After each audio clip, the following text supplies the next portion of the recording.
Hi, I'm Maya Brooks, and I'm 25 years old. 5 years back, I stood on the front steps of my childhood home in Portland, Maine. Rain poured down on me like tiny needles. My parents looked at me with angry eyes. "Never show your face here again," they told me. Their words hurt more than the cold rain soaking through my clothes. I was 20 years old and dating someone they hated. That rainy night, I grabbed my backpack and left, my sneakers splashing through puddles, my chest feeling heavy and broken. They believed I would give up and come crying back to them. But I proved them wrong. That night started everything. It pushed me into a scary storm, both outside and inside my heart, where I had to be strong to make it. Their mean words were only the beginning. Lies came next, then sadness, and a scary moment in that rainstorm almost destroyed me completely. But I kept walking forward. 5 years passed, and now they want to take back those hurtful words they said. Stay with me to learn how I turned their mean rejection into my power and how they had to live with the choice they made to push me away.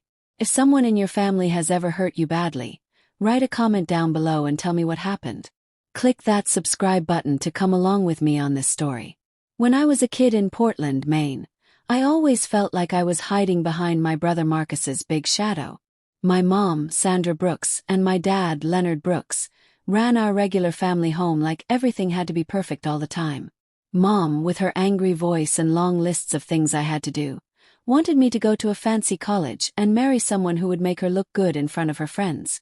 Maybe a dentist or a businessman, someone important.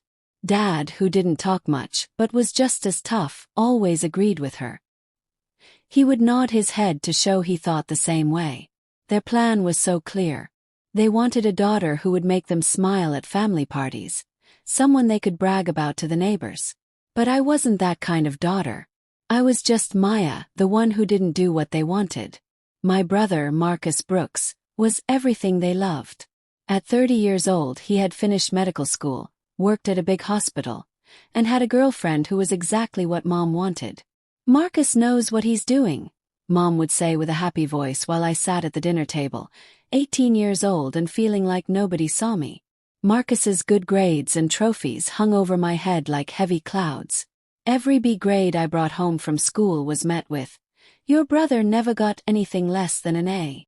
I would squeeze my hands tight under the table, looking down at my food, wishing I could just vanish into thin air.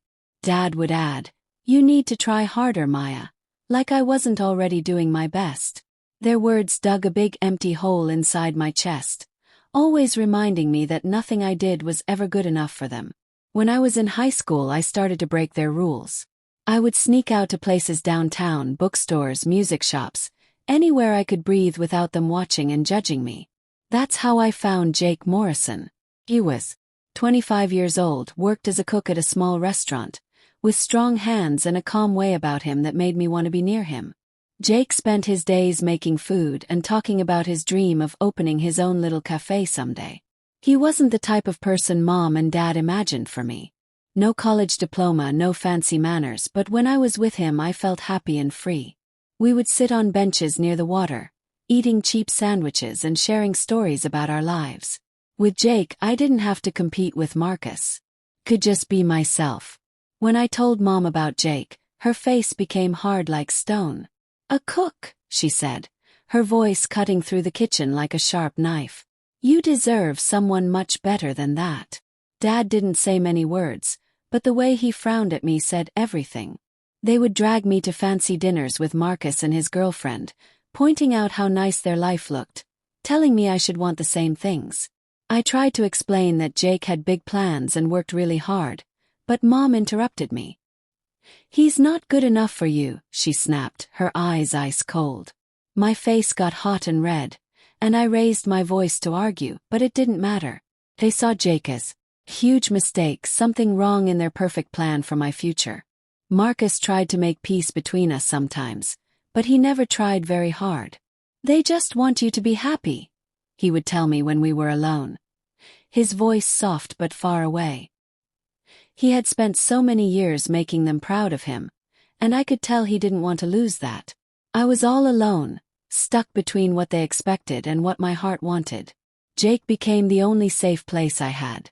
We would meet up after I finished working at a coffee shop downtown, staying up late talking, dreaming about a future where nobody told us what to do.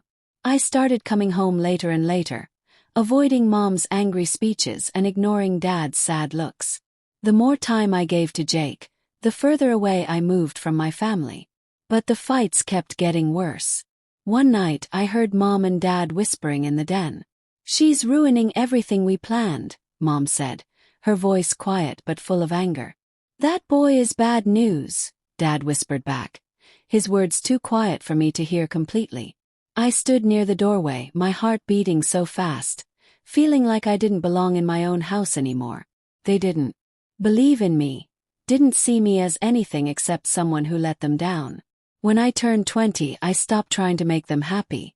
I wanted a life that belonged to me, with Jake, far away from their constant criticism. I didn't know how quickly that choice would cause a huge fight that would change my whole life forever. Loving Jake was the first time I chose to live for myself, but my family would not accept it. By the time I was 20, I was tired of fighting to become the person Mom and Dad wanted. Jake, with his warm laugh and his dream of running a small cafe, felt like my escape from everything. I started staying overnight at his tiny apartment, a small place above the restaurant where he cooked. It wasn't fancy, old carpet, scratched furniture, but to me it felt like freedom. I would pack a small bag, tell Mom I was studying at the library, and slip away to be with him.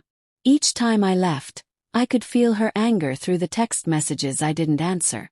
Dad's silence felt just as heavy, his disappointment louder than any words. Marcus figured out something was going on. "You're going to get in big trouble, Maya," he warned me one day, his voice quiet as we sat in his car outside our house. He had seen me coming home early one morning, my hair messy from sleeping at Jake's place. I brushed him off, too tired of his weak advice. He wouldn't stand up to Mom and Dad for me, so why should I listen to him? I was done hiding who I was. One Saturday morning, I decided I was moving out for good. I filled a backpack with my clothes, my favorite journal, and some pictures, and I told Jake I wanted to live with him. His face lit up with the biggest smile, and for a few seconds, I believed we could create something real together, away from my family's strict rules and expectations. But secrets never stay hidden in Portland. A lady from Mom's yoga class, someone who lived on our street, saw me carrying my backpack into Jake's building. By that same evening, the air in our house felt thick and hard to breathe. Mom stood in the hallway, her hands shaking as she held her phone. "You're living with that cook," she said, her voice sharp and angry. I stopped moving, my water bottle halfway to my mouth. Dad sat on the couch near me, his face harder than I'd ever seen it, not the gentle man who used to read me bedtime stories. "Maya, tell me this isn't true," he said, his voice low but heavy with blame. I nodded slowly, my heart racing in my chest. There was no point in lying anymore. The fight exploded like fireworks from there. Mom's voice got louder and louder, each word hitting me like a punch. "You're destroying your future. He's nobody, Maya. Nobody." I fought back, my own voice shaking as I spoke. "He's better than you think. You don't even know him." Dad banged his fist on the coffee table, making me jump in surprise. "That's enough," he said. "You're making us look like fools." I stared at him, feeling hurt slice through my chest like broken glass. Making them look like fools. That's what mattered to them. Their reputation with the neighbors, not whether I was happy or not. Marcus sat in the corner of the room, staring at the floor, not helping me at all. I felt trapped, like a stranger in the place where I grew up. It was getting late, rain hammering against the windows when the fight reached its worst point. The weather report said a bad storm was coming, with heavy rain and strong winds making the streets dangerous outside. Mom pointed her finger at the front door, her face twisted with rage. "If you pick him over us, you're finished here. Don't ever come back," she said, her words cold and final like a door slamming shut. Dad stood right behind her, his jaw tight and tense, not saying a single word to stop her or calm her down. I waited for him to speak up, to soften her anger, but he stayed completely silent. My chest hurt, a mix of anger and betrayal swirling inside me. "Fine," I said, my voice barely holding steady. "I don't need you." I grabbed my backpack, still packed from earlier that day, and rushed to my room for my raincoat. Marcus followed me down the hall, whispering urgently, "Maya, just say you're sorry. They'll forgive you." I shook my head, tears burning behind my eyes, threatening to spill out. "They don't want me, Marcus. They want someone I can never be." He grabbed my arm gently, but I pulled away from his touch. I couldn't stay there, not after hearing those terrible words. I walked out the front door, the rain hitting my face like tiny slaps. Water poured down from the dark sky, soaking through my jacket immediately, my shoes getting wet as I stepped into puddles. I stood on the porch for just a moment, looking back at the house, its warm yellow lights seeming to laugh at me. The loneliness crushed down on me, heavier than the storm itself. I turned around and started walking, my backpack bouncing on my back, heading toward Jake's apartment, not knowing what would happen next. Living with Jake in his small apartment, I thought everything would be perfect, until it all came crashing down around me. After walking away from my parents' house that rainy night, I settled into Jake's place above the restaurant. It was a cramped space, noisy pipes, one small window facing a brick wall, but it was ours and nobody else's. I felt lighter than air, free from Mom and Dad's constant judgment and rules. Jake would come home smelling like fried food and spices, his smile making the pain of that night fade away bit by bit. We would cook simple meals together, laugh when we burned the rice, and make plans about a future where he would own a cozy cafe. For the first time in my whole life, I believed I could build something on my own terms, my own way. To pay for rent and food, I got a job working part-time at a flower shop in Portland, arranging bouquets and helping customers pick out pretty arrangements. The money wasn't a lot, but I saved every penny I could, imagining a bigger apartment for us someday. Jake worked long, hard hours at the restaurant, sometimes staying until midnight to help with special events. "It's all for our future together," he would say, kissing my cheek before leaving for work. I trusted him completely, believed in the life we were building brick by brick. My brother Marcus sent me one text message, his words careful and unsure, asking if I was doing okay. "I'm fine," I typed back quickly, ending the conversation before it could go further. I didn't need his pity or Mom's lectures about coming home. I had Jake, and that was all that mattered to me. 3 months later, tiny cracks started appearing in our happiness. Jake started coming home even later than usual, always looking at his phone and texting someone. Brushed it off at first, telling myself he was just busy and stressed from work.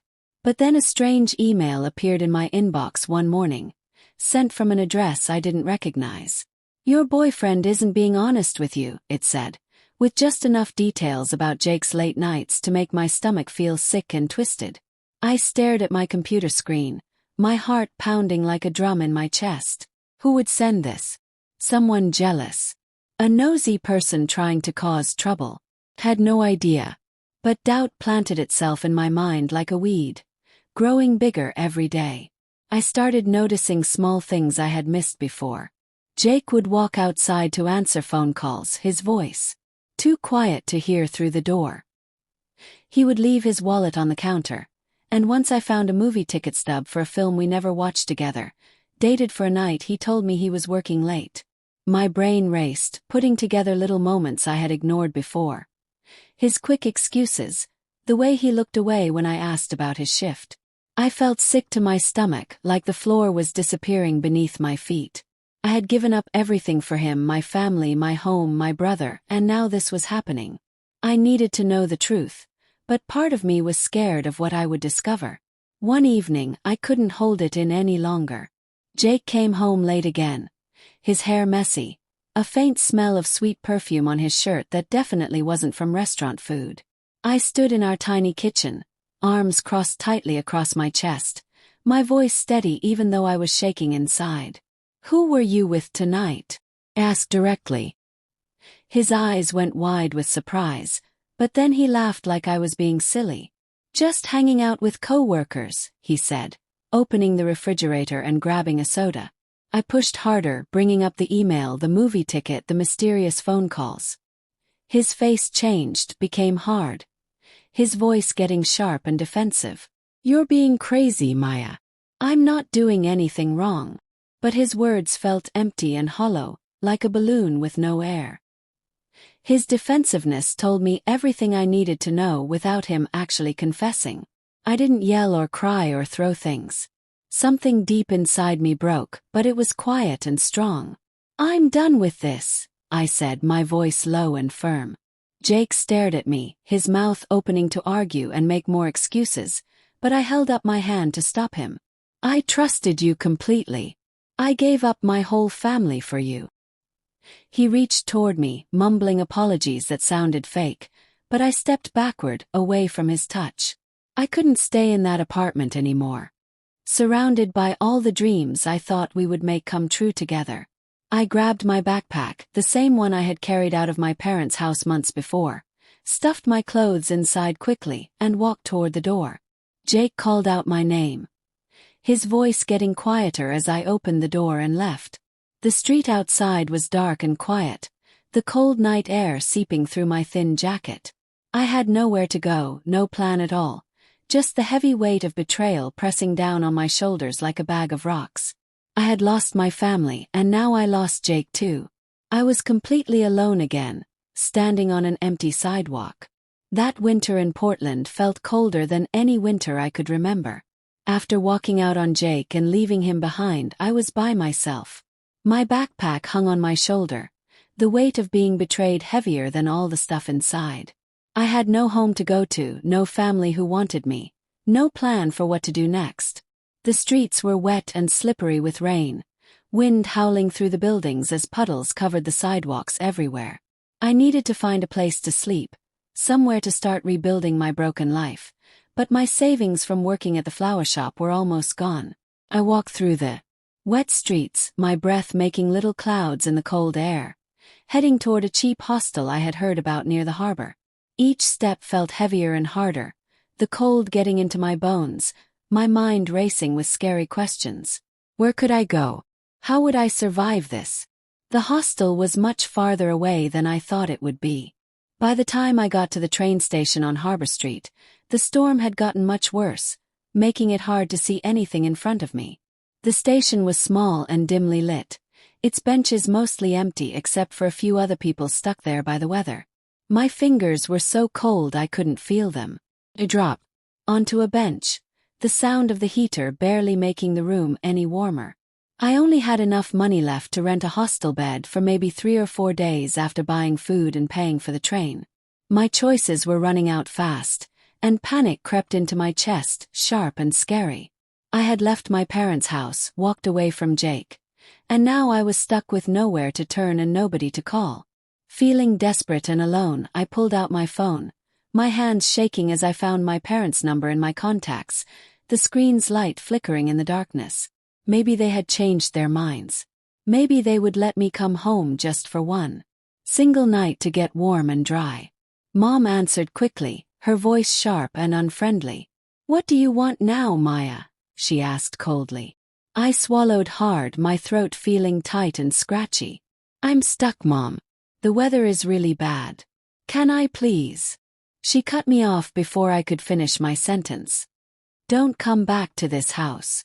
You made your choice already." Her words echoed that terrible night when they kicked me out, each word a fresh wound cutting into my heart.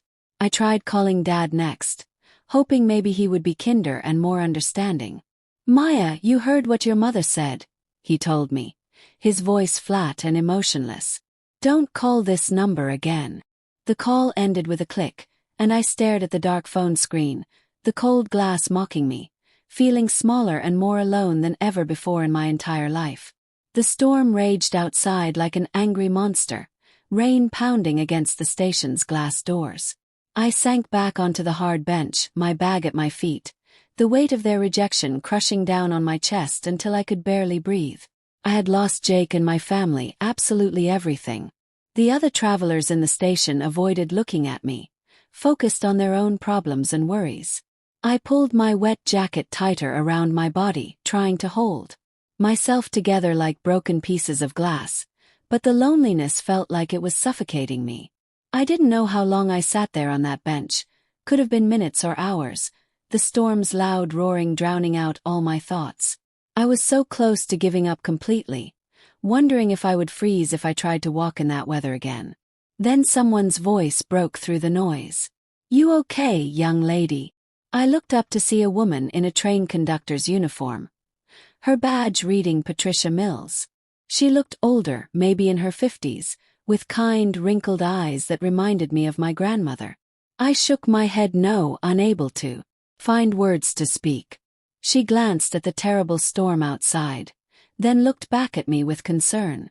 "You can't sit here all night, honey. Station's closing in an hour." I mumbled something quietly about not having anywhere else to go, my voice barely making any sound. Patricia didn't ask me a bunch of questions or make me explain everything. Instead, she pulled out her car keys from her pocket. "Come with me," she said gently. "My shift just ended. I'll take you somewhere warm and safe." I hesitated for a second, feeling wary and scared, but something about her steady, calm manner made me feel like I could trust her.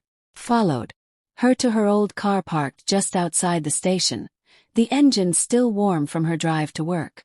The rain was brutal and unforgiving, but Patricia drove carefully through the empty, flooded streets, taking me to a small shelter on the other side of town. "They have beds here and hot meals too," she said, looking at me with gentle eyes. "Get yourself some rest and take things one day at a time. We all need help sometimes, sweetie." I thanked her, my voice cracking with emotion as tears finally started falling down my cheeks, and I stepped out into the rain. The shelter's front door had a small light above it glowing. Through the storm, Patricia's car drove away slowly, and I stood there in the rain, a tiny flicker of hope cutting through all the cold and darkness. After that scary night in the rainstorm, I knew I had to start completely over, depending on nobody but myself. The shelter Patricia took me to was a lifeline thrown to a drowning person, but it wasn't a real home. I had a few $100s left from my flower shop job, barely enough to survive for 1 week.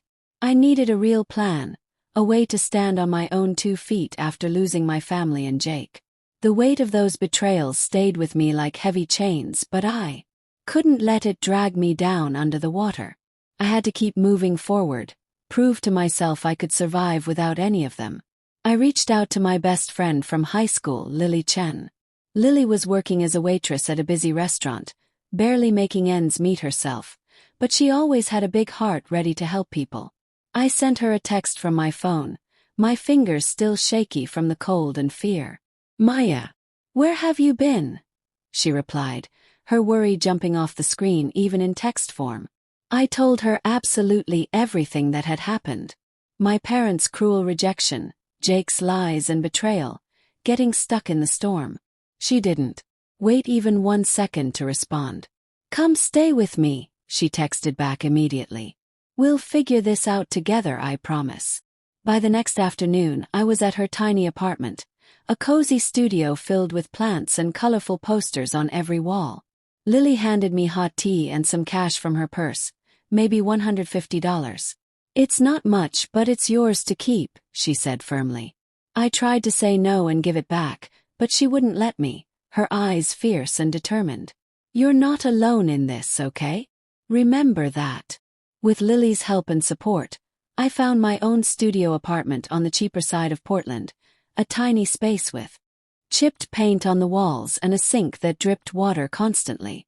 It wasn't much to look at, but it belonged to me and nobody else. The rent ate up almost all my savings, so I kept working at the flower shop, taking every extra shift my boss offered me to cover my bills. The work was exhausting and hard, long hours on my feet, rude customers yelling about wilted roses, but it kept me going and kept food on my table. Lily visited me all the time, bringing cheap takeout food or dragging me to a diner when I looked too tired and sad. "You're stronger than you know," she would tell me, her bright smile pulling me back from the edge of giving up when doubt crept into my mind like shadows. Her belief in me was like a tiny flame, something warm to hold on to when everything felt dark and hopeless. I wanted more than just surviving day to day. I had always been pretty good with computers and technology, so I signed up for evening classes in web design at a community college nearby. The classes were really tough, trying to balance work and studying at the same time, but they gave me something to aim for, a purpose. I would sit in the library after class ended, working through tutorials and practicing code, imagining a future where I didn't have to count every single penny before spending it. The teacher, a young man with a talent for explaining confusing stuff in simple ways, noticed how hard I was trying. "You've got real talent, Maya," he said one evening after class, handing back my assignment with an A grade and a genuine smile. Those words stuck in my brain like glue, a reminder that I could become more than my parents' disappointment or Jake's leftover trash. Then one day Marcus sent me a message. A package arrived at my apartment first, his handwriting messy on the label. "I'm sorry for everything that happened," he wrote on a note inside. His words careful but honest. He had put $100 inside an envelope, saying it was from his own paycheck, not from Mom or Dad's money. "You don't need them to succeed. You're tougher than anyone I know," his note said. A week after that, my phone buzzed with a call from his number. "I want to help you, Maya," he said, his voice soft and apologetic. "No strings attached, I promise."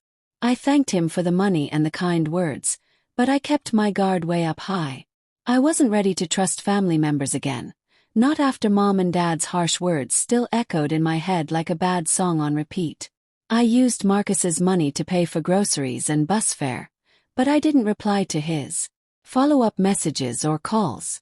I needed space and distance, time to build something that belonged completely to me alone. Days turned into weeks, and weeks turned into long months. I would wake up super early, work my shift at the flower shop, go to my college class, and fall into bed exhausted but driven forward. Lily was like my rock, always cheering me on when I doubted myself and wanted to quit. One night, sitting on her apartment floor eating cheap pizza, she raised her glass of water like it was champagne. "To you, Maya," she said with pride in her voice. "You're really doing this, and I'm so proud." I smiled, a real, genuine smile for the first time in many months. I wasn't completely healed yet. The scars from my parents' rejection and Jake's betrayal ran deep like cracks in concrete. But I was moving forward step by step.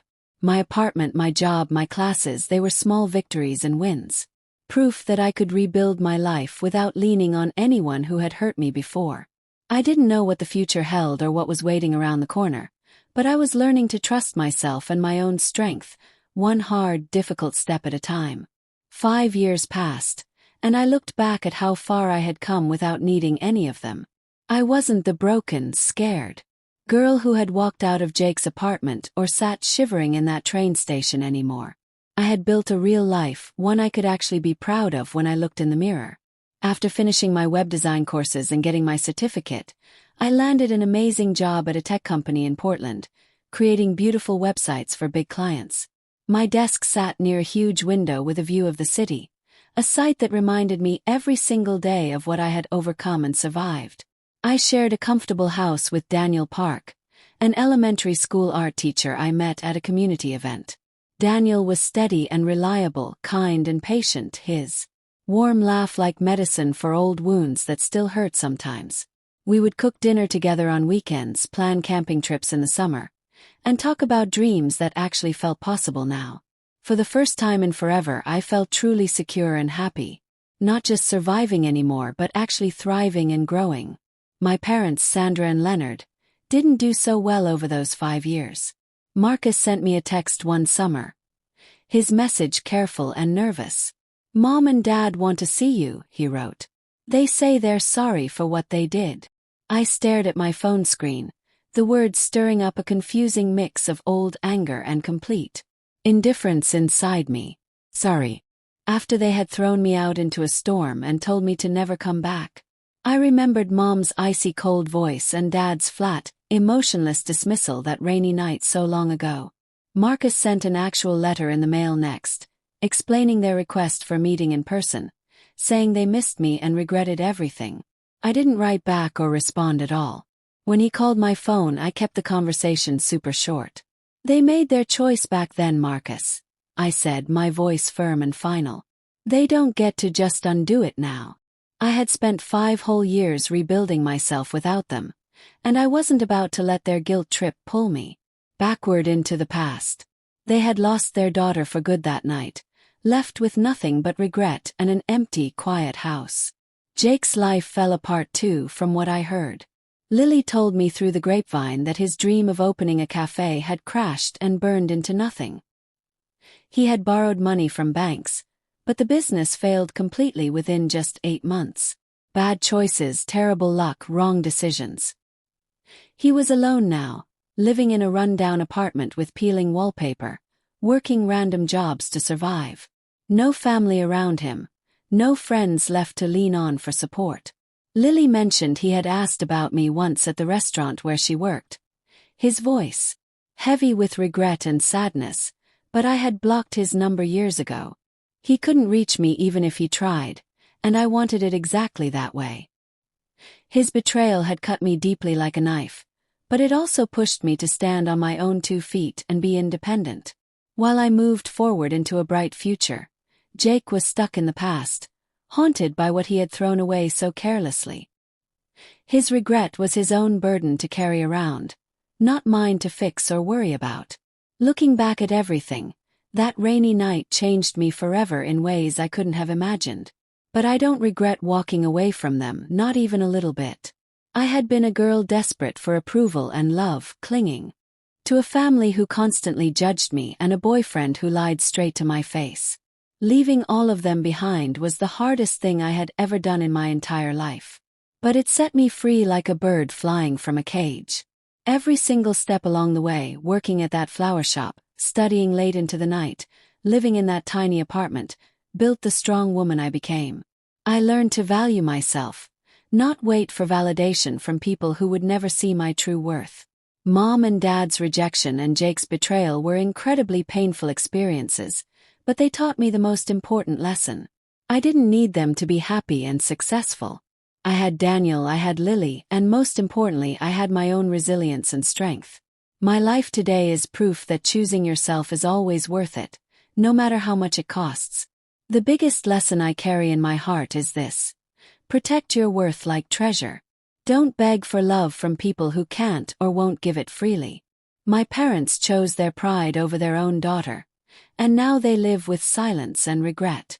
Jake chose temporary distractions and lies, and he ended up with nothing and nobody.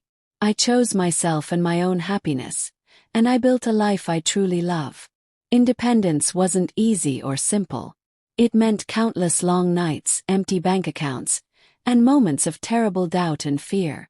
But it was so much better than clinging to a toxic family or a faithless partner who didn't value me. Walking away took more courage than I knew I had inside me, but it gave me strength I never knew existed. To anyone listening to my story right now, please know this important truth. You don't need to hold on to people who hurt you over and over. Build your own path forward, even if it feels lonely and scary at first. It's worth every difficult step.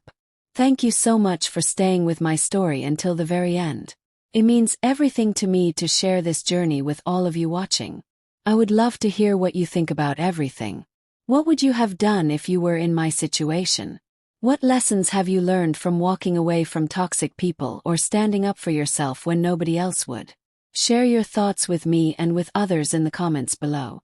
Your voice matters just as much as mine did when I chose to start over and build a new life.